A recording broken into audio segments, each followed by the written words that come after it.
మిత్రులారా నమస్తే. ఈ దేశంలో ముస్లిం సోదరులకు రాను రాను రాను రాను పరిస్థితులు చాలా కష్టంగా క్లిష్టంగా మారిపోతున్నాయండి. మారిపోతున్నాయంటే ఏదో కాలం పర్టికులర్గా వాళ్ళ మీదే దృష్టి పెట్టి చేస్తున్నటువంటి పని కాదు.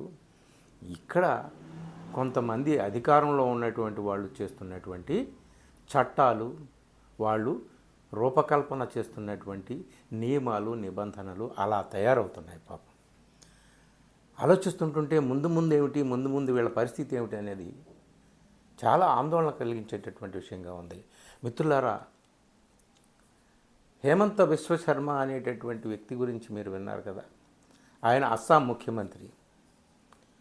ఆయన ఏ పార్టీలోంచి బీజేపీలోకి వెళ్ళాడో, తనను తాను అవినీతి ఆరోపణల నుంచి కాపాడుకోవడానికి బీజేపీలోకి వెళ్ళాడు అన్న విషయం కూడా మనకు తెలిసిందే. సరే, అస్సాంకి ముఖ్యమంత్రి అయ్యాడు.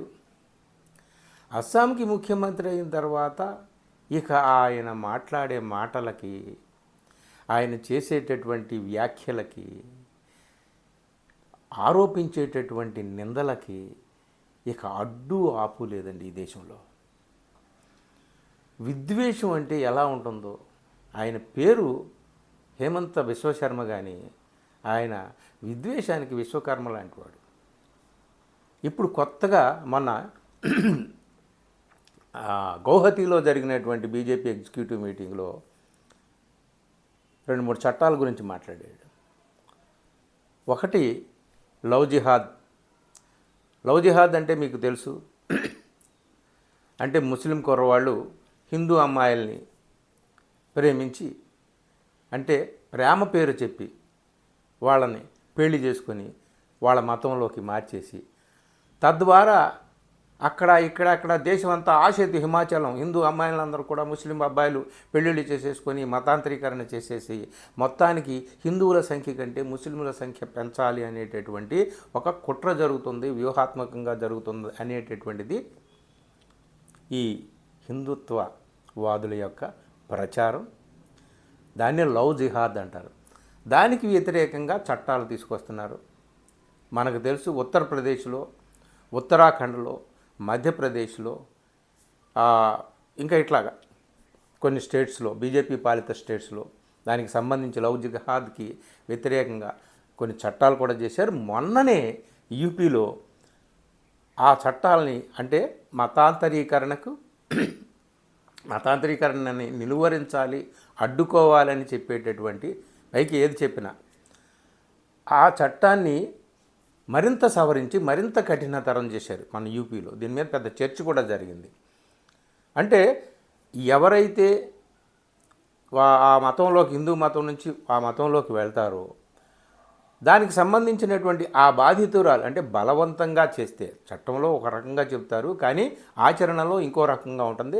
బలవంతంగా మతాన్ని మార్చినట్టయితే ఆ బాధితురాలికి సంబంధించినటువంటి వాళ్ళు ఎవరైనా ఫిర్యాదు చేస్తే, సో దాన్ని ఎవరైతే ఆమెను కానీ అతన్ని కానీ ఫోర్స్ఫుల్గా తమ మతంలోకి మారుస్తారో వాళ్ళని అరెస్ట్ చేయొచ్చు, జైలు పాలు చేయొచ్చు, శిక్షలు విధించవచ్చు. ఇట్లాంటిది మొన్న యూపీలో మార్చినటువంటి చట్టం ప్రకారం, సవరణ చేసినటువంటి చట్టం ప్రకారం ఏమిటంటే ఎవరైనా ఫిర్యాదు చేయవచ్చు.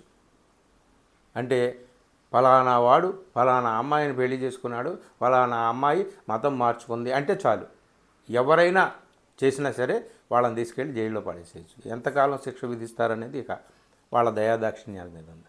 ఇప్పుడు నేను కొత్తగా చెప్పబోతున్నటువంటి విషయం ఏమిటి అంటే మిత్రులారా, ఒకటి లవ్ జిహాద్ మనకు తెలుసు. అంటే ఈ దేశంలో ముస్లిం కుర్రవాళ్ళు ఆ లక్ష్మణ రేఖ ఏదైతే ఉందో, తమ మతం లోపలే పెళ్ళిళ్ళు చేసుకోవాలి, మనసును, హృదయాన్ని, ఆత్మని, సమస్తాన్ని కట్టివేసుకొని ప్రేమ విషయంలో చాలా దూరంగా ఉండాలి, నియమాలు నిబంధనలు విధించుకొని వాళ్ళు మసులుకోవాలి.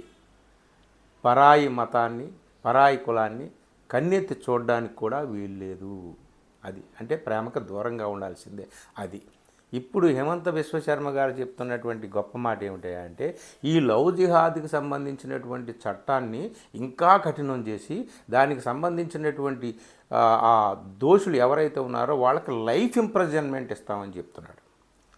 లైఫ్ ఇంప్రిజన్మెంట్ అంటే జీవిత ఖైదు విధిస్తారట.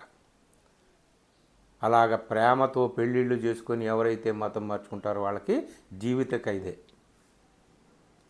ఇది చెప్తూ ఇంకొక మాట చెప్పాడు ఆయన. ఏమిటంటే అస్సాంలోనట, లోవర్ అస్సాంలో గోల్పారా అనే ఒక ప్రాంతం ఉంది. అక్కడ మూలవాసులు, ఆదివాసులు, మూలవాసులు వాళ్ళ దగ్గర నుంచి ల్యాండ్ లాగేసుకుంటున్నారు ఒక కమ్యూనిటీ వాళ్ళు. ఆ కమ్యూనిటీ అంటే ఏమిటో ప్రత్యేకంగా మనం చెప్పక్కర్లేదు, మీకు అర్థమవుతుంది కదా. ఆ కమ్యూనిటీ వాళ్ళు మూలవాసులు అక్కడ మైనారిటీ అయిపోయారు. ఎవరైతే మైనారిటీ వాళ్ళు మెజారిటీ అయిపోతున్నారంట ల్యాండ్ లాక్కొని. కాబట్టి ఇక నుంచి ల్యాండ్ సేల్స్ ఏవైనా, ల్యాండ్ డీలింగ్ ఏదైనప్పటికీ కూడా ముస్లింలకు అమ్మితే ఎవరైనా హిందువులు ఆ ముస్లింలు కొంటే వాళ్ళు ముఖ్యమంత్రి అనుమతి తీసుకోవాల్సి ఉంటుందంట. మీరు ఒక 100 గజాలు, 50 గజాలు, 200 గజాలు భూమి కొనుక్కోవాలన్నా సరే తప్పనిసరిగా మీరు ముస్లిం అయితే అక్కడ ముఖ్యమంత్రి అనుమతి పొందాలి. ఇది కనీసం కేవలం ఆ ప్రాంతంలోనే కాదు, ఇంకా కొన్ని ప్రాంతాలు ఉన్నాయి. బార్పేట, మజిలీ, బటాద్రవ ఇట్లాంటి కొన్ని ప్రాంతాలు నియో వైష్ణవైట్ కల్చర్కి సెంటర్స్గా ఉన్నటువంటి ప్రాంతాలు అంటే అవి.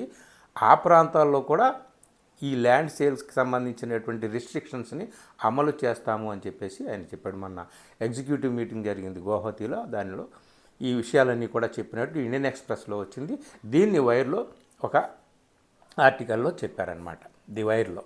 సో మిత్రులారా, ఇది అంటే ఈ దేశంలో ఇప్పుడు అస్సాంలో జరగవచ్చు, రేపొద్దున అరుణాచల్ ప్రదేశ్లో జరగవచ్చు, ఇంకో చోట ఉత్తరాఖండ్లో, యూపీలో, మధ్యప్రదేశ్లో, రాజస్థాన్లో, ఆఖరికి ఆంధ్రప్రదేశ్లో కూడా ఇట్లాంటి నెమ్మదిగా ఈ విషవాహిని అలా ప్రవహిస్తూ ఉండొచ్చు. ఏది ఏమైనప్పటికీ మనకి ఏం అర్థమవుతుందంటే ఈ దేశంలో ముస్లింలు ప్రేమకు దూరంగా ఉండాలి, భూమికి దూరంగా ఉండాలి. రెండు వాళ్ళు ప్రేమించడానికి అనర్హులు. వాళ్ళ కులంలో, వాళ్ళ మతంలో తప్ప మరొకరిని ప్రేమించడానికి వాళ్ళు అనర్హులు.